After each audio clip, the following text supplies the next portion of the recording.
નમસ્કાર, આપ જોઈ રહ્યા છો નેશન પ્લસ ન્યૂઝ. હું છું આપની સાથે હેતલ ભગત. વડોદરા શહેરમાં અસામાજિક તત્વો બેફામ બન્યા છે. અસામાજિક તત્વોએ કારનો કાચ તોડી નુકસાન પહોંચાડ્યું હતું. વડોદરા શહેરના સરદાર એસ્ટેટ પાસેની મારુતિધામ સોસાયટી ખાતે ગત રાત્રે અસામાજિક તત્વોએ આતંક મચાવ્યો હતો. સરદાર એસ્ટેટ પાસેની મારુતિધામ સોસાયટી ખાતે મકાન પાસે પાર્ક કરેલ કાર બાઇક સવાર બે અજાણ્યા અસામાજિક તત્વોએ નિશાન બનાવી હતી. અસામાજિક તત્વોએ મકાન પાસે પાર્ક કરેલ કારનો કાચ તોડી નુકસાન પહોંચાડ્યું હતું. આ સમગ્ર ઘટનાના સીસીટીવી સામે આવ્યા હતા. બનાવ સંદર્ભે કાર માલિક જિગ્નેશ પટેલે બાપોદ પોલીસ મથકે ફરિયાદ નોંધાવી હતી. પોલીસે સીસીટીવીના આધારે વધુ તપાસ આરંભી હતી.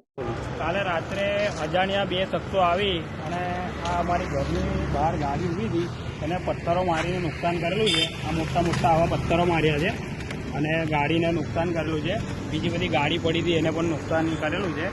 અને સવારે હું બાપોદ પોલીસ સ્ટેશનની અંદર અરજી આપીને આવ્યો છું અને હજુ સુધી report nation plus news Vadodara. સમાચારોના સતત અપડેટ મેળવવા માટે અમારી નેશન પ્લસ ન્યૂઝની યુટ્યુબ ચેનલને સબસ્ક્રાઇબ કરો, બેલ આઇકન દબાવો અને જોડાયેલા રહો ફેસબુક, ઇન્સ્ટાગ્રામ અને ટ્વિટર પર.